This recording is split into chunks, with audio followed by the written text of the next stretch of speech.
26/11/2008 वो दिन जो हिंदुस्तान के लिए आज भी एक ब्लैक डे माना जाता है और आज भी जिसके बारे में सोचते ही लोगों की रूह कांप जाती है। अब हम ये तो जानते हैं कि आखिर कौन था उन हमलों के पीछे और आखिर किसने उन हमलों को प्लांट किया था, और इस हमले के इर्द गिर्द कई सारी मूवीज और सीरीज भी बनाई गई है, जिनमें से एक धुरंधर भी है। इस मूवी में कई सारे इवेंट्स रियल लाइफ से इंस्पायर्ड हैं, लेकिन काफी हद तक फिक्शनल और इंस्पिरेशनल भी हैं। मूवी में कई सारे कैरेक्टर्स ऐसे भी हैं जो कि रियल लाइफ कैरेक्टर से हेवीली इंस्पायर्ड है, और आज हम जानेंगे कि कौन सा कैरेक्टर किस रियल लाइफ पर्सनैलिटी से इंस्पायर्ड है।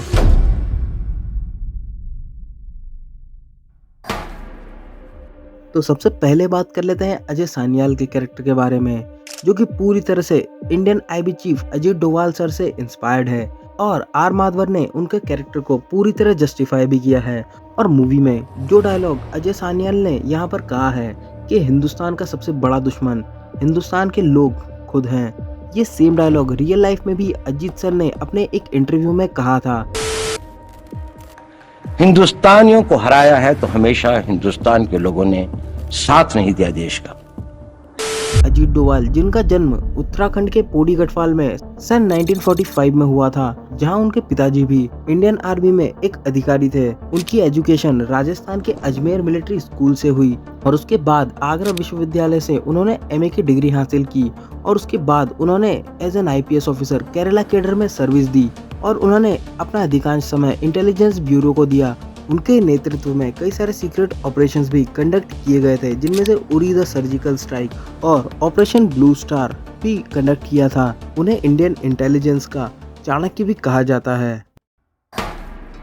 अब बात करते हैं रहमान डकैत उर्फ रहमान बलोच की, जिसका की कैरेक्टर अक्षय खन्ना ने प्ले किया है, जिसका कैरेक्टर टोटली इंस्पायर्ड है पाकिस्तान के लियारी शहर के एक गैंगस्टर रहमान बलोच से, जिसका जन्म 1970s के दशक में पाकिस्तान के लियारी में हुआ था। और उसके पिता का नाम मोहम्मद था, जो कि एक तस्कर था।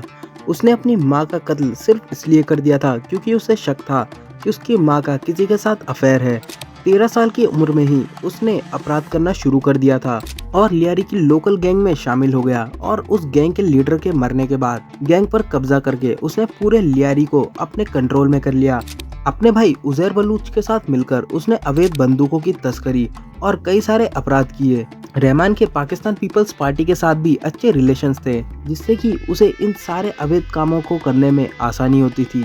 रहमान को एक और क्रूर गैंगस्टर के रूप में जाना जाता था, लेकिन लियारी के लोगों के लिए वो मसीहा था, क्योंकि जहां रहमान को लोग नापसंद करते थे, वहीं उसके चाहने वाले भी बहुत थे, और वे लोग रहमान को अपना मसीहा मानते थे, क्योंकि वो अपने लोगों की जरूरतों का ध्यान रखता था। भाई का छोटा बच्चा था, बात अच्छा था, गरीबों का वास्ते बहुत अच्छा था, चौका जैसा बाप जैसा, हम लोग का भाई जैसा था। लियारी में अमन का भाई ने लाया। और कई लोग तो उसे लियारी का रॉबिन हुड भी कहा करते थे, लेकिन 2009 में एसपी चौधरी असलम खान ने एक पुलिस एनकाउंटर में उसे मार दिया था। लेकिन मूवी में रहमान बलोच के कैरेक्टर को थोड़ा अलग तरह से दिखाया गया है। ऐसा भी कहते हैं कि रहमान के एनकाउंटर में रहमान के राइवल अरशद पप्पू का भी हाथ था। उजैर बलोच रहमान डकैत का भाई था, जिसने रहमान के हर एक गैर कानूनी काम में साथ दिया था, और रहमान के मरने के बाद भी उसने अपने इन कामों को जारी रखा था।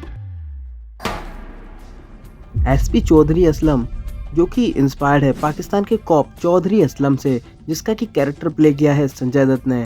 एसपी चौधरी को कराची का सुपर कॉप और पाकिस्तान का डर्टी हैरी भी कहा जाता था। सिंधी पुलिस का एक प्रमुख अधिकारी जो आतंकवाद और संगठित अपराध के खिलाफ अपने आक्रामक रवैये के लिए जाना जाता था, जिसका जन्म 1963 में पाकिस्तान में हुआ था।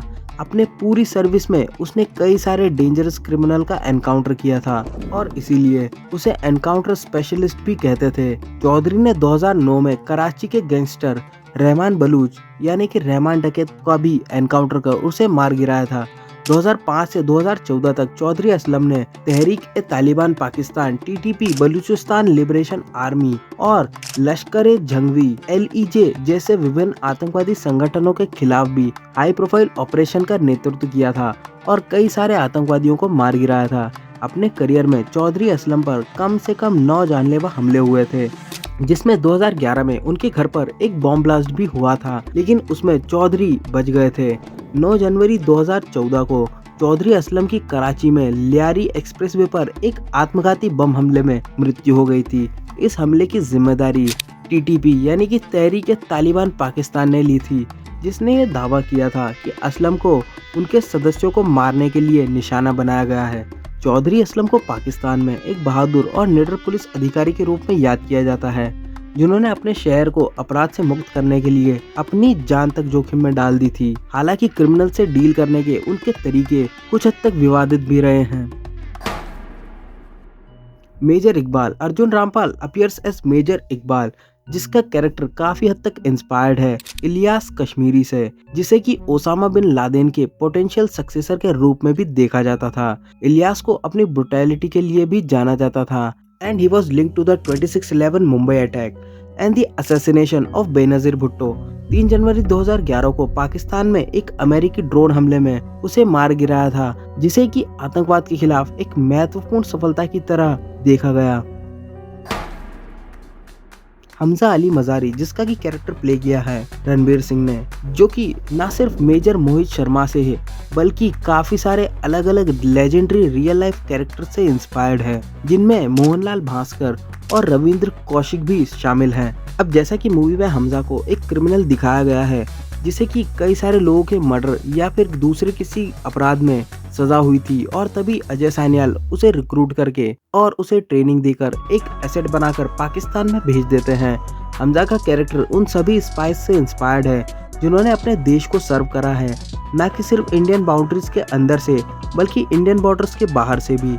मोहनलाल भास्कर और रविंद्र कौशिक, ये दोनों ही स्पाई पाकिस्तान में रहे और वहां की इंटेल से कई सारे अटैक्स को प्रिवेंट भी किया, और जिसमें से रविंद्र कौशिक ने तो वहां रहकर पाकिस्तान आर्मी में मेजर की पोस्ट तक हासिल कर ली थी, लेकिन एक जूनियर की गलती की वजह से वो पकड़े गए थे। और वहीं रविंद्र कौशिक ने अपनी फैमिली भी बसा ली थी। लेकिन हमजा का कैरेक्टर मेजर मोहित शर्मा से हेविली इंस्पायर्ड है। भले ही दोनों की स्टोरी और इवेंट्स अलग अलग है, लेकिन कोर काफी हद तक सेम ही है।